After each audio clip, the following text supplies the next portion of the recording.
Bueno, parece que va a sacar a alguien. Bueno, buenas noches a todos. Hoy es 15 de septiembre del 2025. Son las 7:32 de la noche y sagradamente, como cada 8 días, aquí estamos otra vez en nuestra lectiva Inteligencia Artificial en Educación y Salud. Una lectiva que tenemos el orgullo de ser el primer programa de medicina del eje cafetero en crear una asignatura en un tema de mucha relevancia. Y vamos a ver hoy básicamente todo lo que son los sistemas de apoyo en lo que tiene que ver con tomar decisiones clínicas. Voy a compartir pantalla. Por favor, se preparan los otros dos grupos. Cuando les diga, me confirman que están compartiendo pantalla, ¿no es cierto? ¿Ya? ¿Estamos bien? Sí, Doc. Listo, muy bien. Vuelvo a declarar que esta presentación, como es la segunda cohorte, yo no la cambié.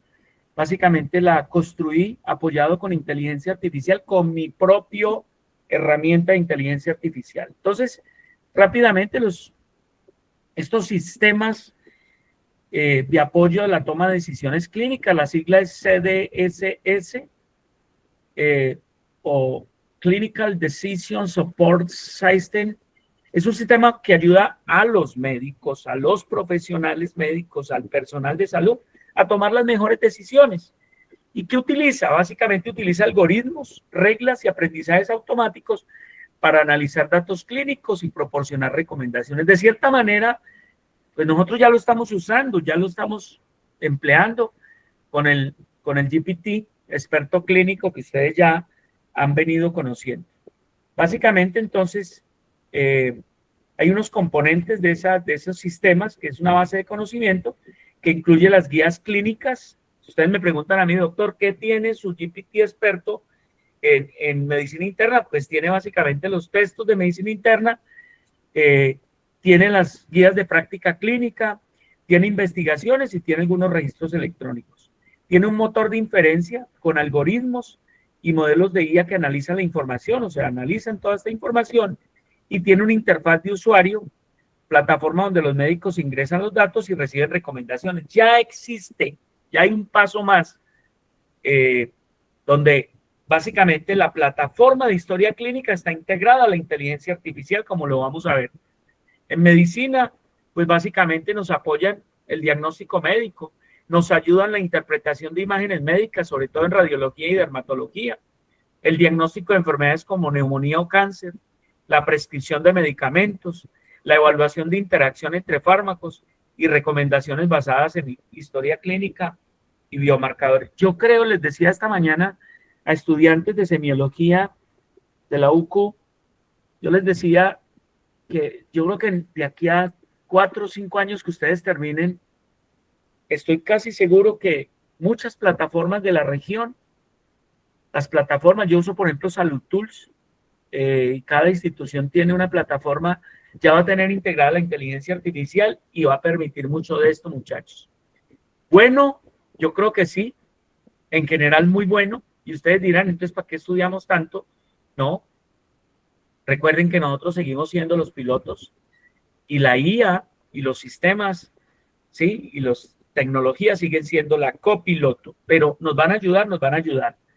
Entonces, básicamente, ayudan a estratificar el riesgo, a identificar pacientes con alto riesgo de complicación, a gestionar propiamente los pacientes, a generar alertas para pruebas de seguimiento en pacientes crónicos. Eso para programas el programa que yo tuve en riesgo cardiovascular de Rexsalud, que tuvo muchas de estas cosas, yo les digo, yo creo que yo introduje la inteligencia artificial desde el año 2010, 2011, cuando se creó la historia clínica estructurada, y lo que hicimos fue crearle unos algoritmos a la base de la historia clínica, y la historia clínica automáticamente, yo creo que es de las pocas historias, y en ese año, en el 2011, hacía diagnósticos de todo, de hipertensión, de diabetes, de dislipidemia, y decía si el paciente estaba controlado o no estaba controlado, hacía la clasificación de Framingham, hacía la evaluación de la enfermedad renal crónica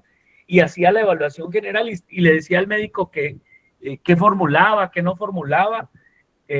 Mejor dicho, yo creo que hace ¿Cuántos años? Hace 14 años. Hace 14 años nosotros ya estábamos introduciendo esto. Imagínense, con lo que teníamos.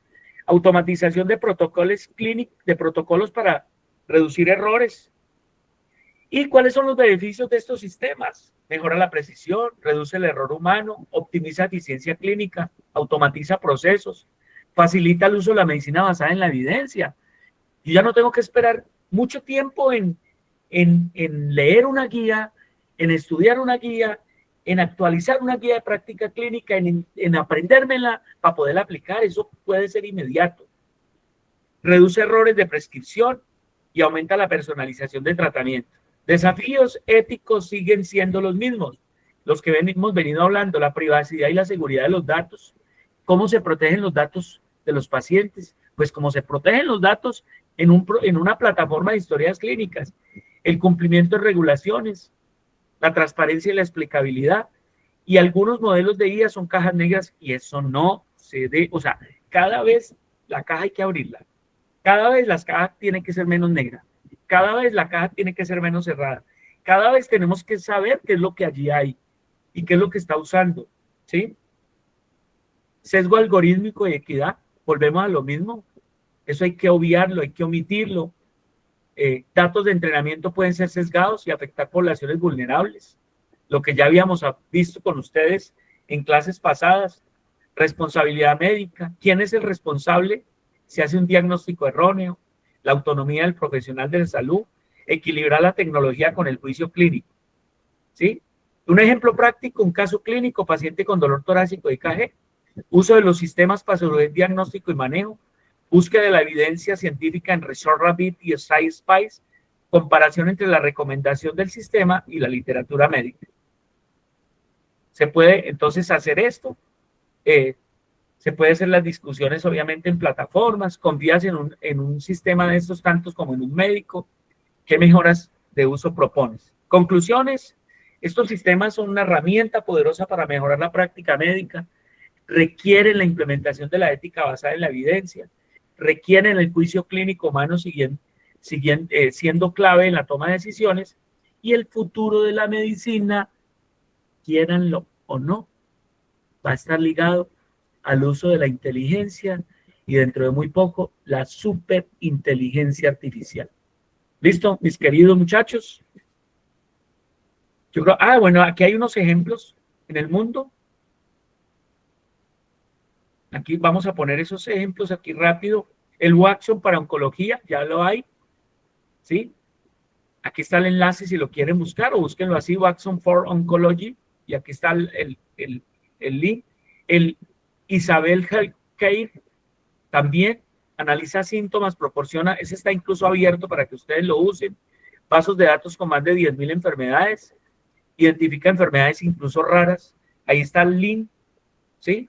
isabelhealthcare.com, el Medley Club de rayos X, enfocada en la farmacología clínica, característica de identificación de interacciones, ajuste de dosis y prevención. Aquí está medclub.rx.com, el Epic System CDSS, básicamente es descripción del sistema basado en historias clínicas electrónicas, tiene alertas en tiempo real, recomendaciones basadas en los datos del paciente, gestión de paciente y protocolos clínicos, y aquí está el link Epic System. El DX Plane es básicamente una base de datos con más de 2,400 enfermedades, ayuda a reducir los errores diagnósticos, uso en hospitales y educación médica. Muchachos, esto ya están dando en países como Europa y Estados Unidos. Reflexión final, están transformando la toma de decisiones. Cada uno de estos sistemas tiene aplicaciones especializadas. Es fundamental para comprender sus ventajas, es fundamental comprender las ventajas y limitaciones. Y una pregunta final, ¿cuál de los sistemas consideras más útil en la práctica médica? Entonces, mis queridos muchachos, aquí está la bibliografía al final. Bueno, grupos, es el tiempo de ustedes. Si de pronto hay alguna pregunta, esto está volando, yo creo que esto se está multiplicando semana a semana y como les digo, de aquí a que ustedes terminen, los sistemas en los hospitales van a estar llenos de estos. Listo, grupo. Creo que el grupo 9, ¿no? Es el grupo 10, profe. Ya Yes. comparto pantalla. Vale, muy bien.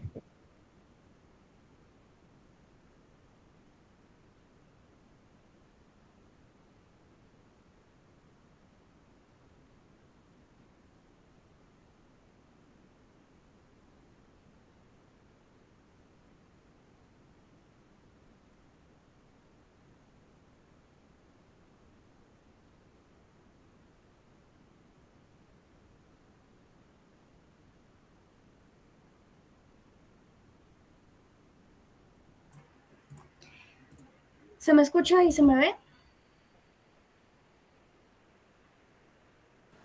No, Ah, no se bueno. ve, sí se escucha.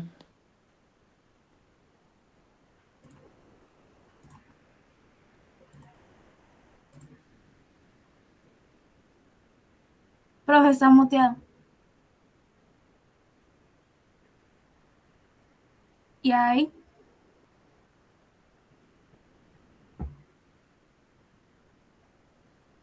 Ya, Angie. Ok. Bueno, buenas Entonces, noches.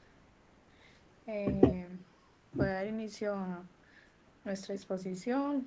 El tema de sistemas de apoyo a la decisión clínica CDSS.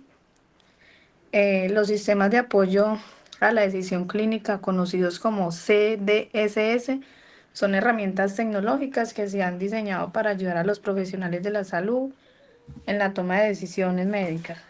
Básicamente, lo que hacen es ingresar el conocimiento médico con los datos del paciente, de manera que se pueda dar una recomendación más acertada, rápida y confiable. Pues en la actualidad, con la gran cantidad de información clínica que existe, estos sistemas son fundamentales, pues nos ayudan a organizar y analizar datos de forma eficiente y con el apoyo de la inteligencia artificial permiten que las decisiones médicas sean más precisas y personalizadas. Angie, ¿me pones la siguiente, por favor? La 3.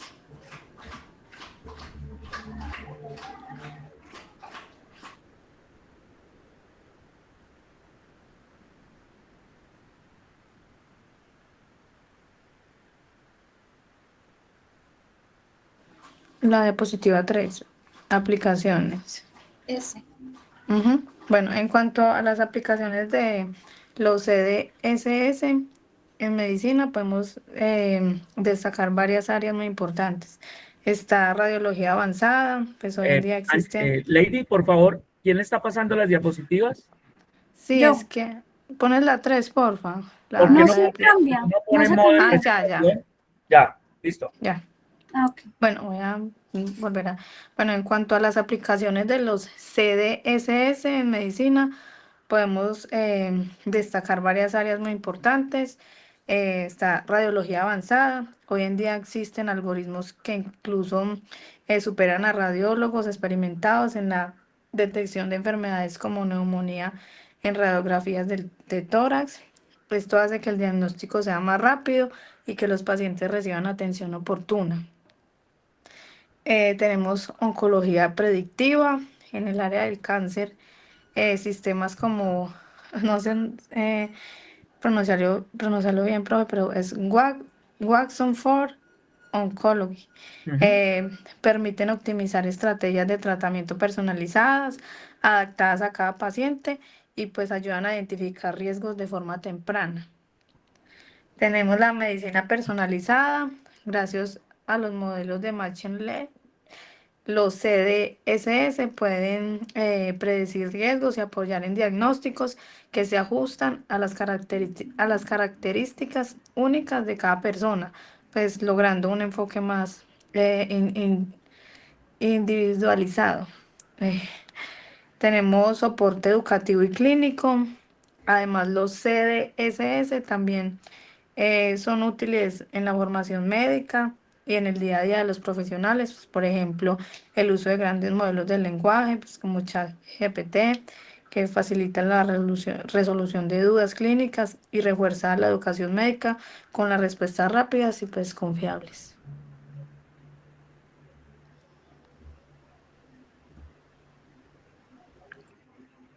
Bueno, en consiguiente, pues vamos a hablar de algo que cada vez tiene más peso en la medicina, pues de lo que hablaba mi compañera, que significa pues sistemas de apoyo a la decisión clínica. Esto es lo que significa CDSS, apoyando lo que mi compañera decía.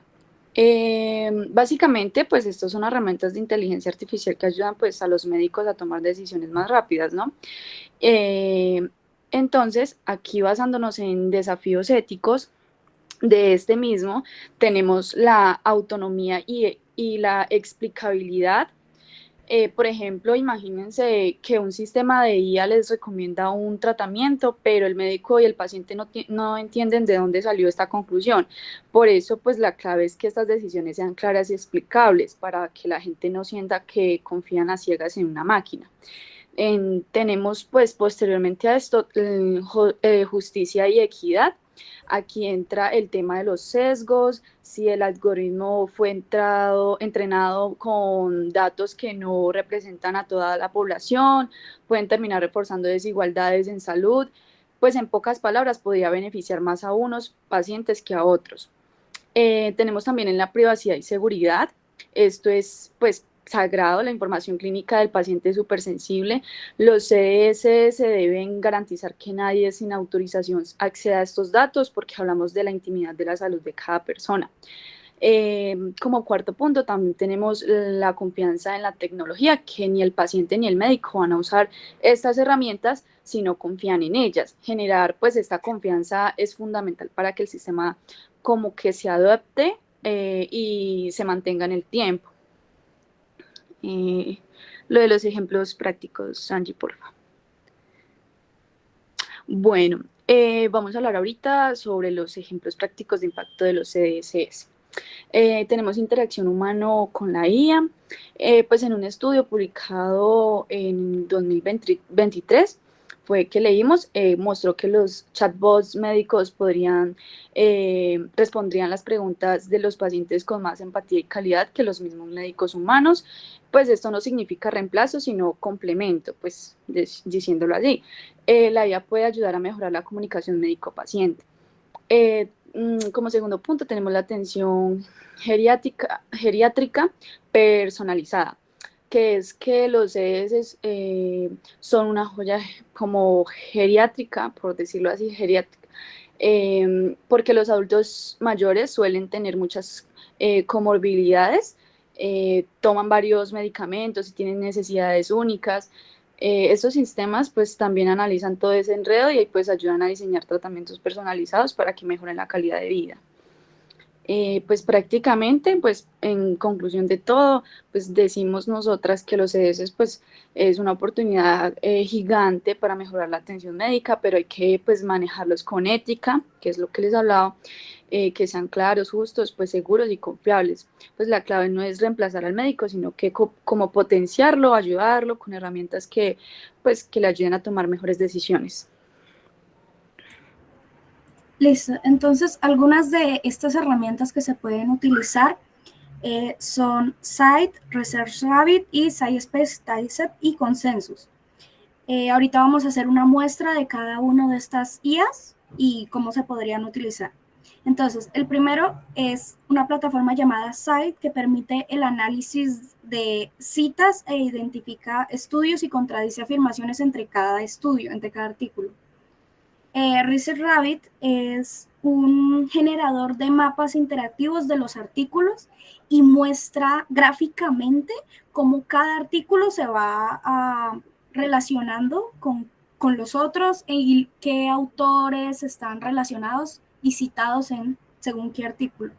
El SciSpace TypeSet ofrece lecturas asistidas por IA, es como un chatbot y explica los conceptos que están en el artículo para explicárselo a uno, y Consensus también es un chatbot y sirve para explicarte como como tú le pides que te diga un concepto que no entiendes o un artículo y él también te lo explica. Entonces vamos a ir primero a el site. Voy a compartir pantalla.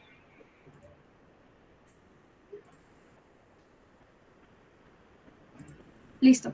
Entonces esta sería la plataforma de site y esta es de pago y solo te deja usar como 3 intentos para preguntar cualquier cosa. Entonces está la opción de asistente, una búsqueda especializada con palabras, autores o el número DOI, y la de las tablas. Vamos a utilizar la del asistente y, por ejemplo, yo quiero que me diga algo sobre, por ejemplo, cáncer.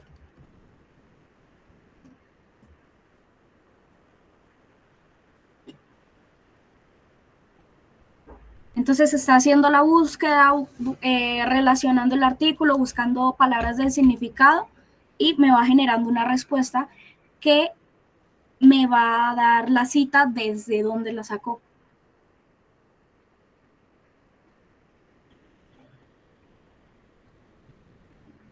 Yo lo tengo en inglés, pero se puede traducir desde acá al español, por si lo necesitan.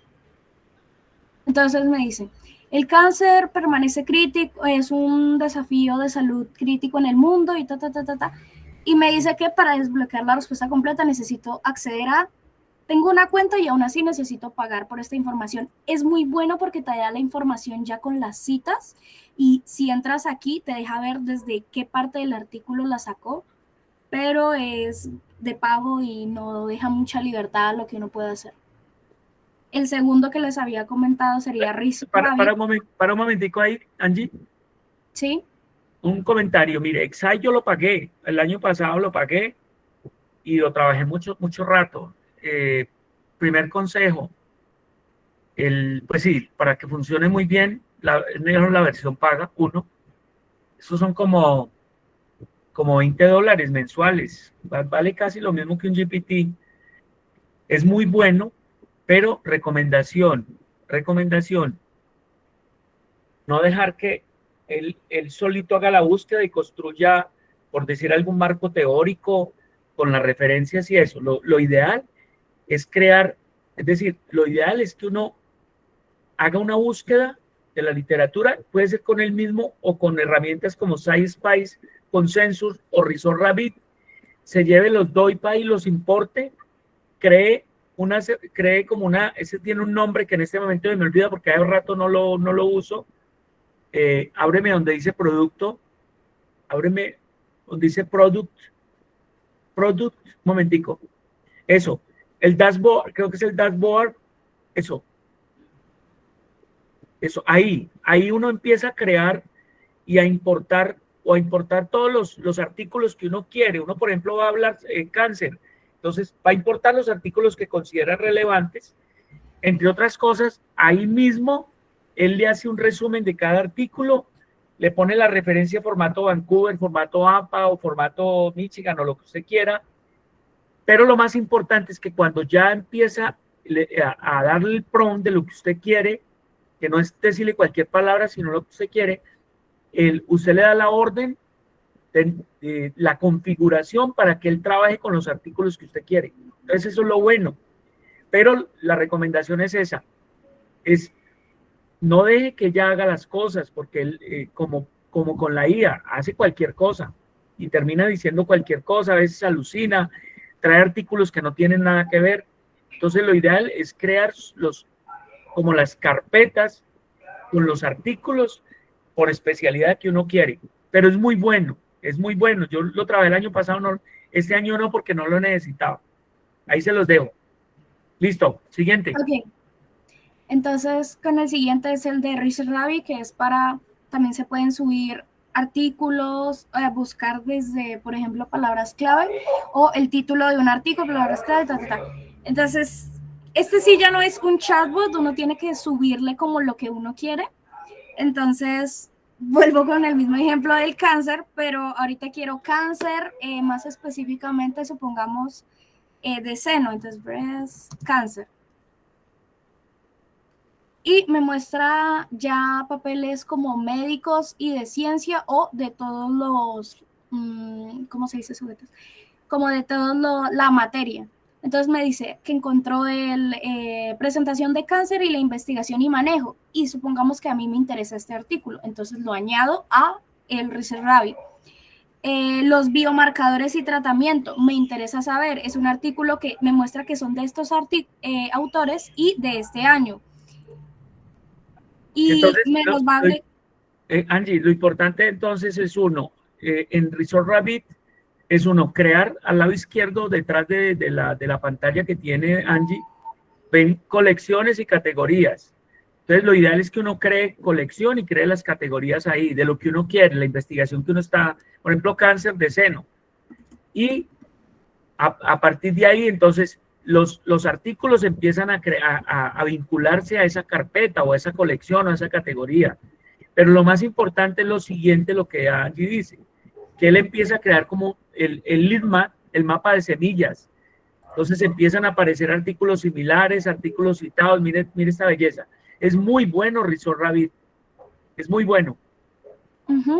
Entonces te muestra, nosotros tomamos el artículo de Katsura en el 2022 y si tú le das clic te dice, el artículo que él estaba, la presentación y todo el PDF. Y también lo que pasa con que pasaba con ciertas IAs, es que aunque el artículo no esté disponible en la plataforma gratuitamente, o sea, de pago, Research Rabbit sí lo toma completo y sí puede citar de todo el artículo completo. Entonces, como estaba diciendo, se podía hacer un gráfico de cómo este artículo se va relacionando con todos estos autores, o el trabajo de ese mismo autor, pero en otros trabajos diferentes a cáncer de mama, o sea, los trabajos del autor, que también él de por sí hace el trabajo de buscar qué autores se parecen a lo que yo estoy buscando y me sugiere otros, y es información muy relacionada a lo que yo estoy buscando y lo hace automáticamente.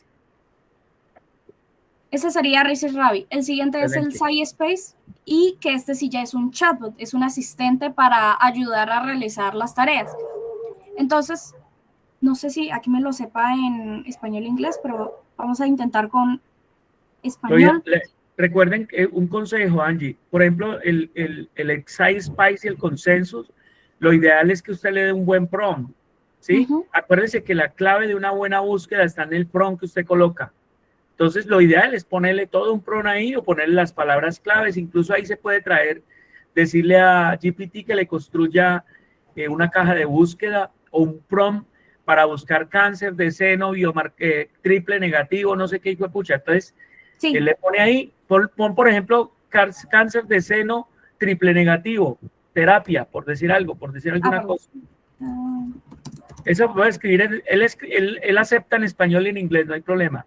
Ok. ¿Triple negativo o tipo negativo? Sí, triple negativo, nuevas terapias, por decir algo, nuevas terapias.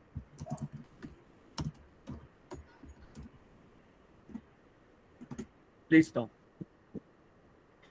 Entonces, él lo que hace primero es sacar un texto, ¿cierto, Angie?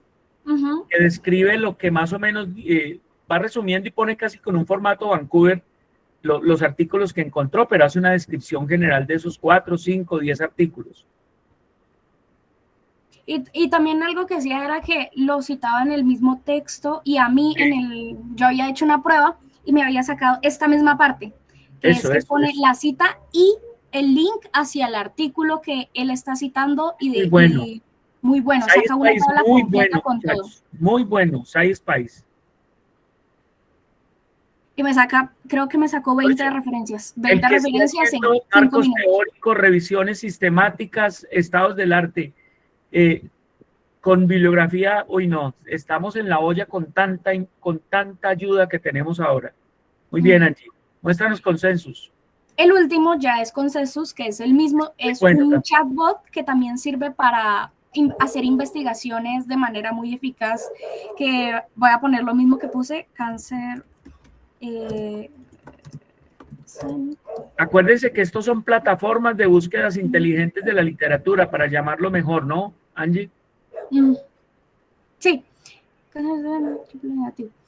Entonces, este también va buscando en toda la literatura y me va sacando, me va recomendando y me va mostrando ciertos resultados y me dijo que de estas bibliografías iba sacando como un texto resumiendo lo que encontró.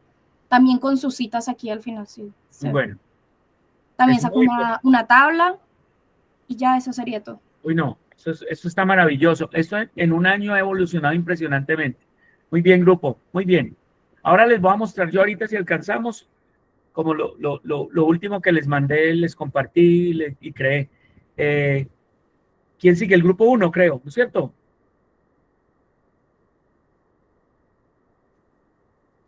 ¿Hay otro grupo?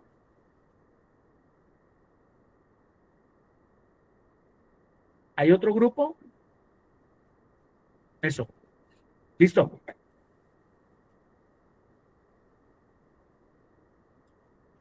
Tratemos de hasta el máximo las 8:20, me dan 10 minuticos, yo les muestro lo mío. Vale.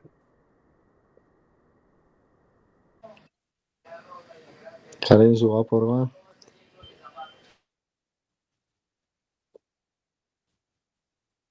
Bueno, entonces nosotros vamos a hablar de los sistemas de apoyo a la decisión clínica en la práctica y pues vamos a ver, Un poquito de volumen, Luis.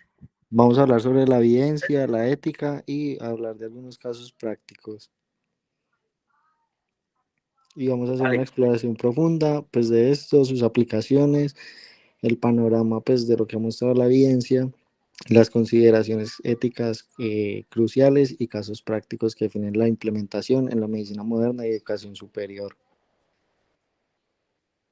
Esta pues es como nuestra tabla de contenidos. Primero la introducción, pues los tipos, la explicación, después la metodología de búsqueda, el panorama de evidencia, los desafíos éticos, casos prácticos y las conclusiones y recomendaciones.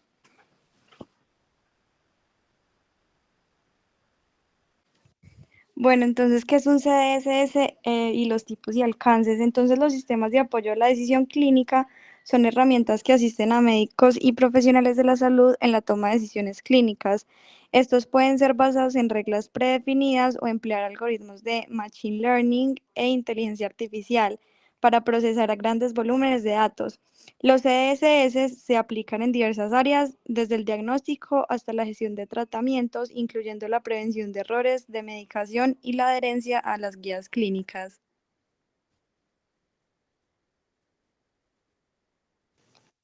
Bueno, ahora voy a explicarles el protocolo Prisma. Esta es una guía que usamos para poder realizar revisiones sistemáticas de una manera ordenada y más transparente.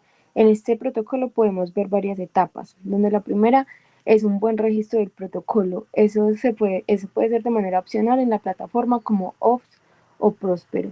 Después se eliminan los artículos duplicados usando programas como lo sería EndNotes o Zotero. Luego vamos a revisar el cribado, donde 2 revisiones se van a leer los títulos y va a generar resúmenes para poder decidir si los artículos cumplen los criterios iniciales. La siguiente etapa es la elegibilidad, en la que vamos a revisar el texto completo de los artículos para ver si realmente entran o no entran en nuestra revisión. Después vamos a hacer la extracción de datos en una planilla estructurada que más adelante pues se va a ver de una manera más detallada. Se puede evaluar el riesgo de sesgo de los estudios incluidos y ya finalmente se realiza la síntesis de la información, que puede ser solo narrativa o, si los resultados lo permiten, también podemos incluir un metaanálisis. Además, este protocolo Prisma incluye el checklist oficial del 2020, que cuenta con 27 ítems obligatorios y un flujograma que puede mostrar gráficas de números de artículos que nos ayudan a identificar, a seleccionar y finalmente a incluirlos en la revisión que vayamos a hacer.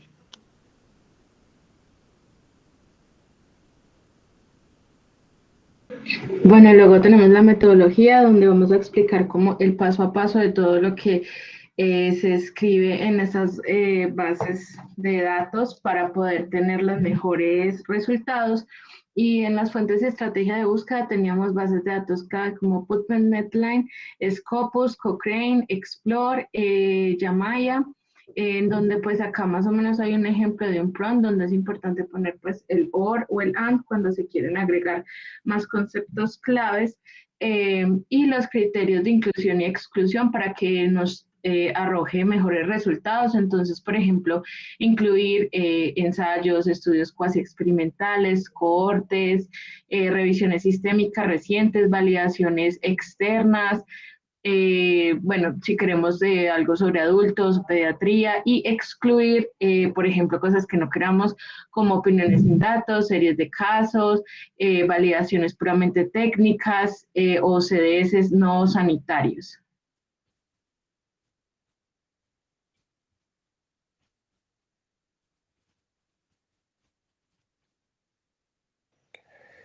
Bueno, ya para hablar sobre el impacto de los CSS actualmente, pues como nos decía el doctor al inicio, puede mejorar la efectividad en procesos pues, diagnósticos hospitalarios.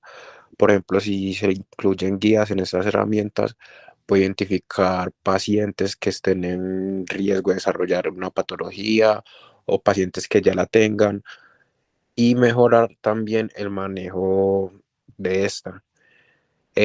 También pues, en cuanto a resultados clínicos duros, puede mejorar la mortalidad y los reingresos, por ejemplo, en patologías que no se tenga como un gold estándar para el diagnóstico o su manejo. Por ejemplo, hay herramientas en las que se pueden subir los paraclínicos de forma diaria y pues en el momento que identifique que hay un paraclínico alterado, puede darnos una alerta, por ejemplo, que el paciente está desarrollando o está yendo hacia un desenlace que no queremos en cuanto a una patología que pues no tiene un diagnóstico establecido previamente, lo cual puede impactar en mortalidad y también en los reingresos hospitalarios. Y por otro lado, también en cuanto al manejo de medicamentos, pues decía que también había altas tasas de override, que por ejemplo cuando un médico está mandando los medicamentos en la historia clínica y ingresa medicamentos que tienen, por ejemplo, una interacción farmacológica que no es muy buena, estas herramientas pueden lanzar alertas para pues, decirle al médico que quite o cambie alguno de estos medicamentos. Entonces, con esto, las alertas, por un lado, el médico las puede ignorar y por otro lado también puede mejorar el desenlace en el manejo de los pacientes y optimizar pues, su experiencia como usuarios.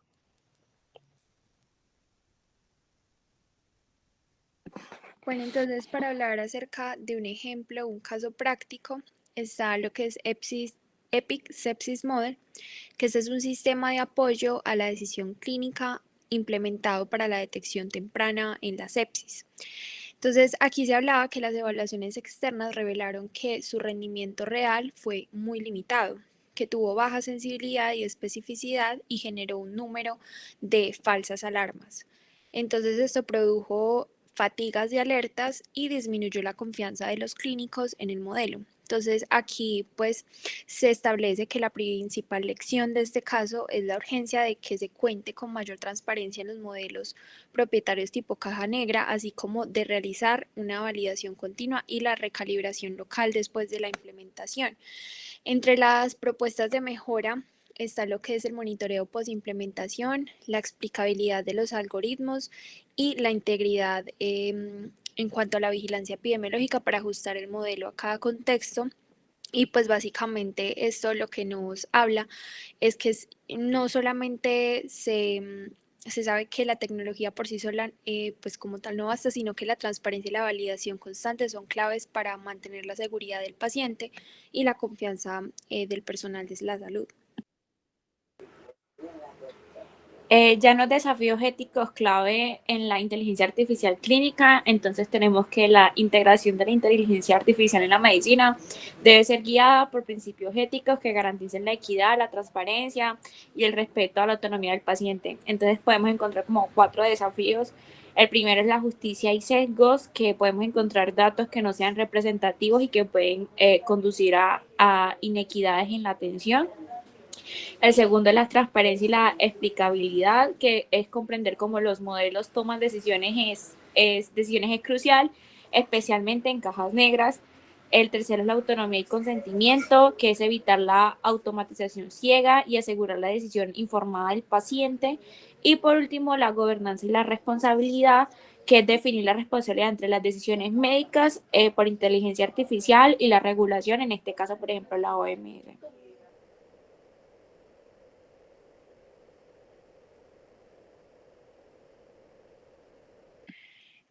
Ya aquí en esta diapositiva hablamos acerca de lo que es una guía práctica para implementar con éxito un sistema de apoyo a la decisión clínica a nivel local, y es que dentro del primer paso es asegurar un monitoreo continuo y la recalibración, que es fundamental siempre evaluar el rendimiento de estos sistemas de apoyo a la decisión clínica en tiempo real y ajustarlo a los datos y a los contextos locales. También, en segundo lugar, pues es clave la participación activa de los profesionales de la salud en el diseño, la prueba y la optimización del sistema, ya que sin su retroalimentación, pues este puede perder utilidad como tal o aceptación en la práctica diaria. Dentro de otros elementos está lo que es priorizar la transparencia y la explicabilidad. Entonces los sistemas deben ofrecer la claridad acerca de cómo se generan las recomendaciones para fortalecer la confianza y la adopción clínica, y también se recomienda una evaluación continua de la evidencia científica para mantener siempre todo actualizado con los hallazgos más recientes y garantizar que las recomendaciones siempre sean pertinentes.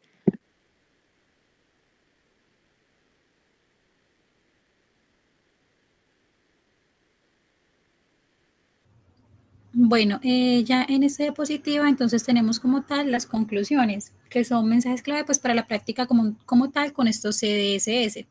Entonces tenemos el potencial transformador que los CDSS ofrecen, grandes beneficios en la mejora de procesos, adherencia a guías y reducción de errores, pues haciendo uso, digamos, como tal de estas herramientas. Tenemos la necesidad del rigor, que es la validación externa, la transparencia, que son esenciales para asegurar la confianza y efectividad de estos modelos. El enfoque ético, que es la equidad, explicabilidad y gobernanza, que deben ser centrales en el diseño e implementación de la IA clínica.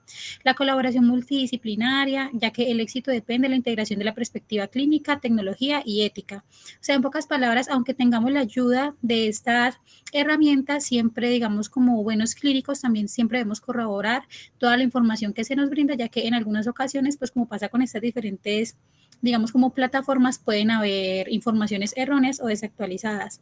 Y pues juntos construyamos un futuro más inteligente y ético en salud.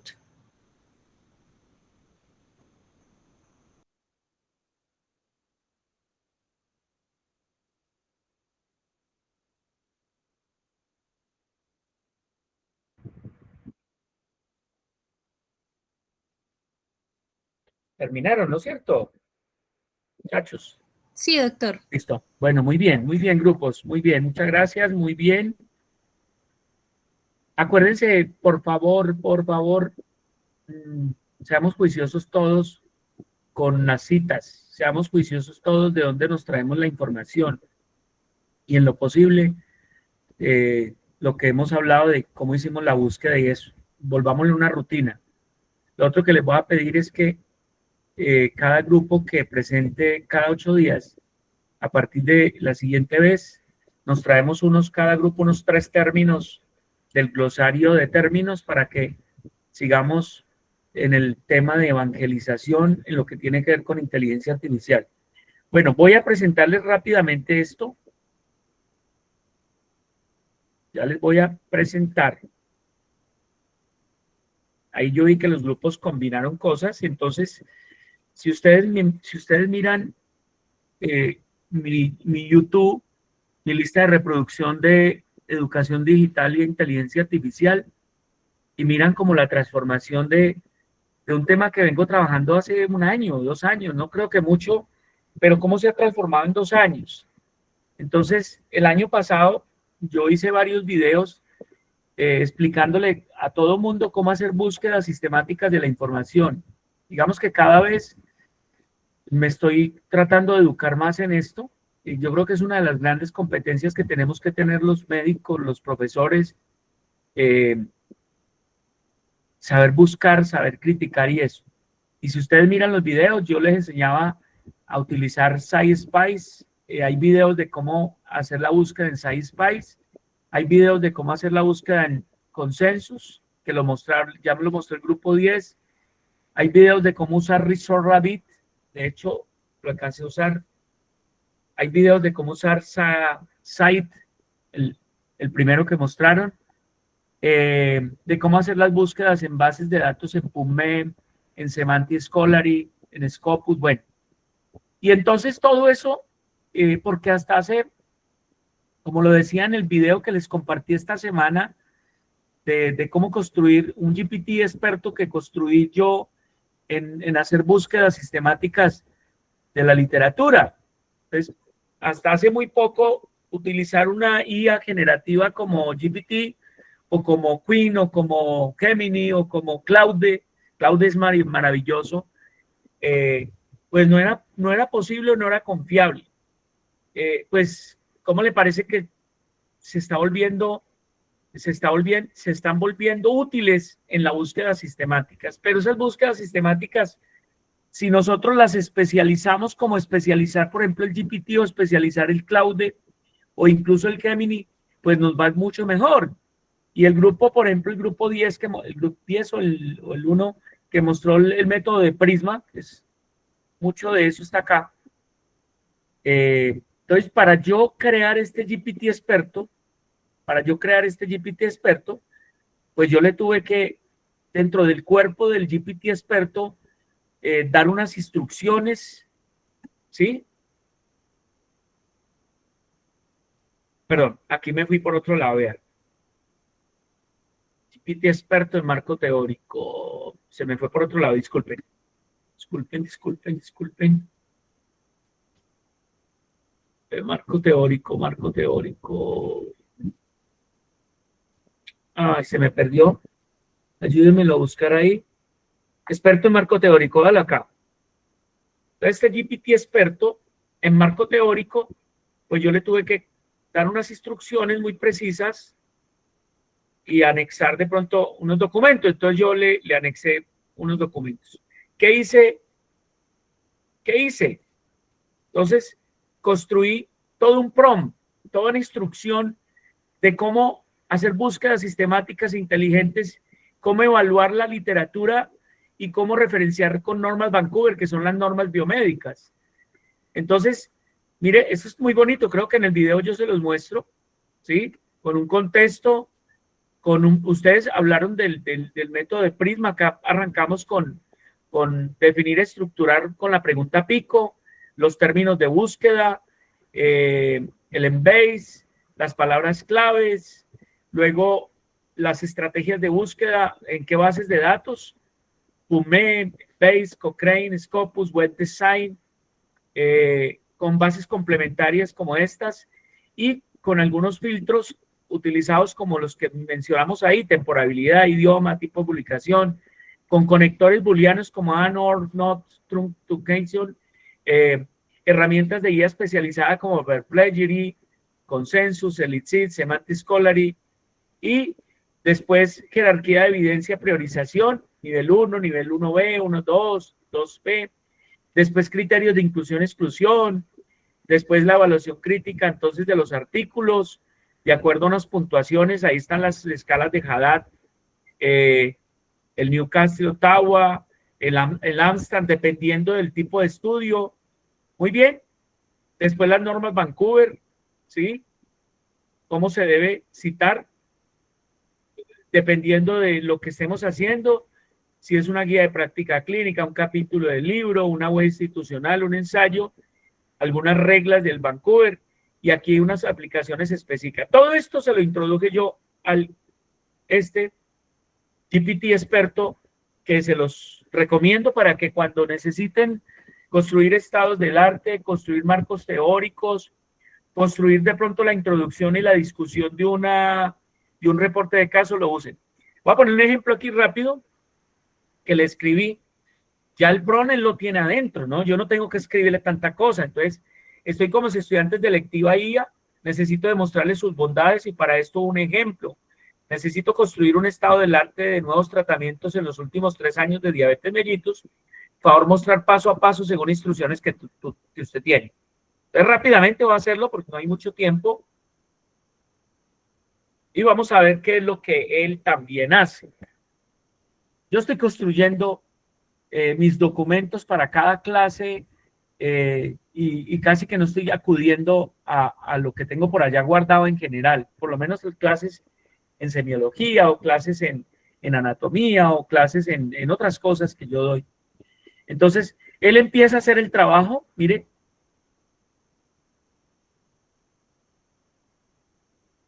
Aquí está haciendo el trabajo, se demora por ahí 2-3 minutos y van a ver la maravilla de lo que esto hace.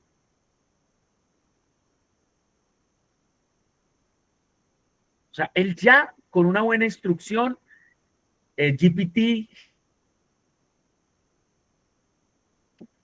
¿sí? Voy a dejar este acá, voy a copiar esto, voy a abrir Claude. Claude me encanta, muchachos. Lo que pasa es que permite, como les decía, creo que antes, muy poco, la versión gratuita permite muy poco token, digámoslo así. Permítanme acá. Yo le voy a anexar esto. Voy a ponerle con base en las instrucciones del PDF anexo. Entonces, haga esto. Y vamos a ver el GPT. Sigue trabajando. Van a ver la maravilla, muchachos. Y después le dice que construya el marco teórico de eso y él se lo hace. O sea, que le está haciendo la búsqueda, está calificando los artículos y todo.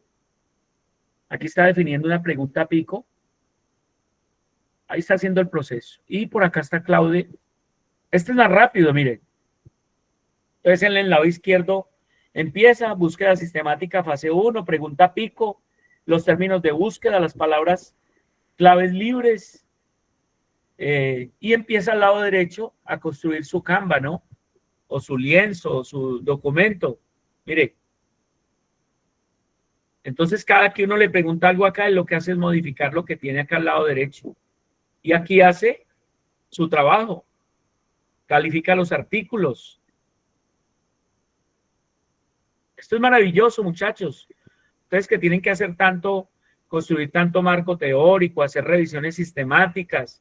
Esto es sencillamente maravilloso. Este lo tienen compartido ustedes en el WhatsApp, en el grupo, pero aquí les estoy mostrando cómo lo haría Canva, Cloud, que también es espectacular. Entonces, mire, aquí está el trabajito. Análisis crítico del estado actual. Pregunta clave, ¿cuál es el conocimiento actual de los nuevos tratamientos? ¿Cuáles son las principales controversias y debates? ¿Qué gaps de conocimiento existen? Evaluación de riesgo y beneficio, comparación, implicaciones clínicas futuras, investigación futura, referencias, y ahí están las referencias. Y aquí está el resumen ejecutivo. Y si usted quiere, le dice, construyame el marco teórico. ¿Sí? Simplemente lo que hace es darle otras instrucciones para que él, de acuerdo a lo que hizo, lo haga mejor. Esto es maravilloso, muchachos. Mire. Y aquí al lado derecho está el documento. Entonces, usted le puede decir, construyame un marco teórico o estado del arte con la pregunta central, ¿sí? Citando normas Vancouver dentro del texto y al final alrededor de 500 palabras. Y lo que hace es empezar a modificar su lienzo. Él empieza a contestar aquí a la izquierda, empieza a hacer su trabajo. Obviamente lo que yo le sugiero siempre es, pídale a él que le arroje toda la bibliografía primero, que le arroje toda la información. Y después de arrojarle la bibliografía, usted incluso puede llevarse la bibliografía, las referencias, a pedirle a otra IA que le evalúe con base en este prompt si realmente lo que le está mostrando ahí es de alta calidad o no es de alta calidad. Mire, aquí lo está citando hasta con normas Vancouver y todo. ¿Sí? Mírenlo acá. Ahí está el marco teórico. Pregunta central, contexto, justificación, evolución. Y vámonos a ver qué está haciendo mi querido. Este todavía está pensando, ¿no? Bueno, aquí arrancó, vea. Se demoró un poquito más. Entonces, pregunta pico, población, intervención, comparador, outcomes y tiempo. Dalo acá. Criterios de elegibilidad. Mire cómo saca el trabajo de bien. Fuentes a consultar, UMEM, New England, registros, notas, estrategias de búsqueda. Mire, la caja de búsqueda, selección, extracción. ¿Ya? Y aquí empieza incretinas nuevas, insulinas semanales, guías y síntesis, evaluación de la calidad, qué cambió realmente en estos 2 años y las referencias que sacó. ¿Listo? Aquí está. Y aquí le dice a usted, quiero que le dejemos listo en un documento base. Entonces usted le dice, constrúyame el documento. Lo mismo que le dije a este, él me lo hace ahí. Entonces, le decimos esto. Muchachos, esto está sencillamente maravilloso. ¿Qué les queda a ustedes? Verifiquen las fuentes. Revisen que las fuentes realmente existan. Revisen que esas fuentes correspondan a los DOI que está poniendo ahí. Pídale a otra IA que evalúe. Pídale a un validador externo humano que lo haga. Hágalo entre ustedes. Mire, y aquí está arrojando todo el marco teórico del estado del arte de nuevos tratamientos en diabetes mellitus. ¿Listo? Y aquí salió su trabajo. Mírenlo acá. Aquí está el trabajo que le pedimos, referenciado con formato y al final, Norman Vancouver, 15 referencias bibliográficas y todas las referencias bibliográficas entre el 2022 y 2025. Preguntas, chachos. ¿Preguntas? ¿Alguna pregunta? Ahí lo tienen ustedes para que lo usen. Pero lo que yo les digo, o sea, yo les mandé el documento, el PDF, y les mandé el GPT. Pueden usar el GPT, pero también pueden tomar el documento y usarlo en Gemini, usarlo en Quinn, usarlo en Claude, usarlo en Perplexity, usarlo en Bing, usarlo en... Bueno, eso hay una cantidad de herramientas cada vez donde no hay disculpa para que el trabajo de búsqueda de la información lo hagan mal o lo hagan de regular calidad. ¿Listo? ¿Preguntas? ¿No? ¿Observaciones? ¿Les gustó? ¿Les gustó ese GPT experto o no? Listo. Bueno, muchachos, aquí nos hemos gozado hasta ahorita. Muy bien todos, muy juicioso todos. Me gustaría más participación, más aporte, traigan cosas nuevas y estamos abiertos a lo que quieran, muchachos. ¿Listo? Una feliz noche. Entonces, si no hay nada más, voy a cerrar aquí la grabación. Gracias, profe. Ahí está abierto entonces el quiz a las 8:30. Ya lo pueden presentar.